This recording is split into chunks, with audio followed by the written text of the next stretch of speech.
What up? It's Jimmy from odds.com. This is a clip from our big Tuesday, February 2nd NCAA basketball show. To check out the entire show, hit the link on the bottom of the screen. It's available exclusively on odds.com. And we move on. 7 p.m. Eastern. Eastern Kentucky Colonels, 13-2, 7-1 in the OVC at Jacksonville State Gamecocks, 10-6, 6-4 in conference.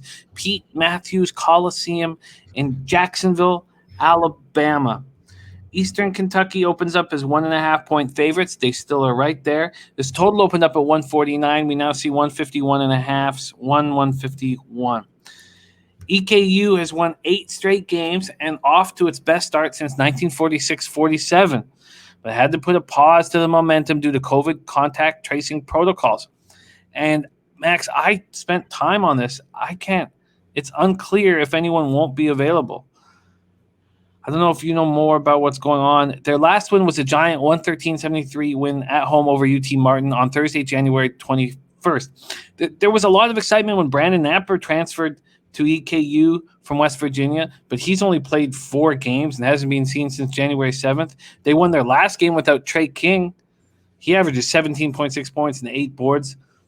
One can only guess that it was due to the COVID that shut down the program, but freshman Wendell Green Jr. went for 25 points in just 23 minutes against UT Martin. He now averages 13.2 points and 5.2 assists per game. But it's a tricky cap when you don't know exactly who will be in. And I've not seen anywhere that says anybody will be out. So I don't know if Max can give us inside stuff with that. Jacksonville State almost stopped this EKU winning streak back on January 7th, 69-66 overtime loss. Both teams shot very poorly in the contest. The difference was Jacksonville turned the ball over 18 times compared to just 7 turnovers for EKU. And Trey King, who may or may not be available here, led all scores with 16 points and 10 boards. Jacksonville State won the battle of the boards and will have a much easier time doing that if King is out.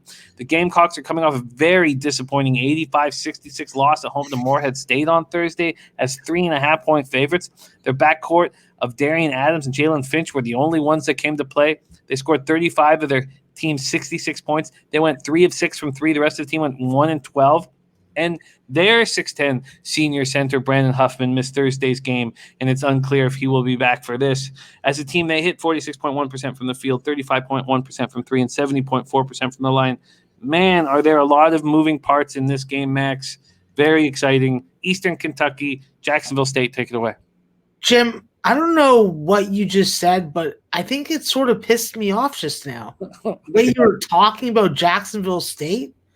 Like, let me tell you something, Jim. Sure. You know why those guys lost to those bums at Eastern Kentucky?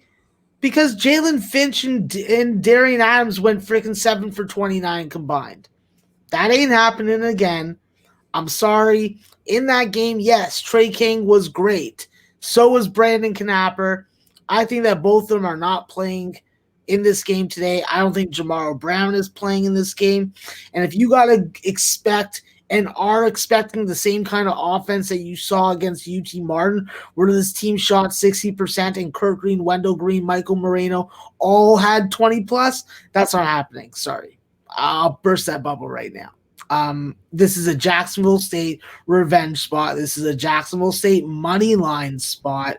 And I'll just tell you, they're healthier. They got revenge. They're a more efficient team. And regardless if Brandon Huffman plays or not, they got tons of size. They'll just bring Martin Rubin. So I'm not worried about if Huffman plays or not. I think this is a Jacksonville State team that is going to get revenge. They got Nagizmi also, the guy from Georgia, 6'9" beefcake, I call him, and he can put in some work too. This is a very tough team. And they've played probably the toughest conference schedule of teams in the conference. If you look at what Eastern Kentucky's done, the only step-up game that they played in the conference has been against, by my recollection off the top of my head, has been against Morehead State, and they lost one of those games and had to make a double-digit comeback in the other. I think that you got lucky against Jacksonville State where you're able to get them to shoot very poorly and foul you, but they still went to overtime with their 2 key cogs shooting the basketball like that. This is a clear Jacksonville State spot for me.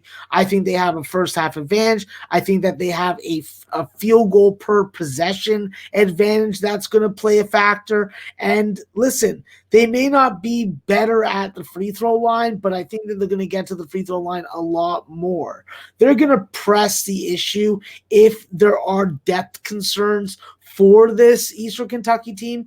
And if, like you said, if Trey King doesn't show up and he's not playing, this is a spot where even if you have Michael Morano, I just think that Jacksonville State is going to fuck you in the prison pocket, take your money, take your wife, and then literally own your house. It is just, I hate this spot, Jim. I hate it. Give me goddamn Jacksonville State on the money line. I can get you a plus 102. That's it? That's it right now on the money line. That's available at FanDuel. I can't find better than that at this point. All right. I'll take it then. No They're problem. plus 1.5, but there's no money line that's. Let's see BetMGM one more time. Yeah, that's the best I can do at this point. Because it's plus 100 at BetMGM. You're getting the 2 cents at FanDuel. So let's lock that in. Plus 102 available at FanDuel. Max is backing the Jacksonville State Gamecocks to stop the 8-game winning streak of Eastern Kentucky, to put an end to this best start since 1946, 1947.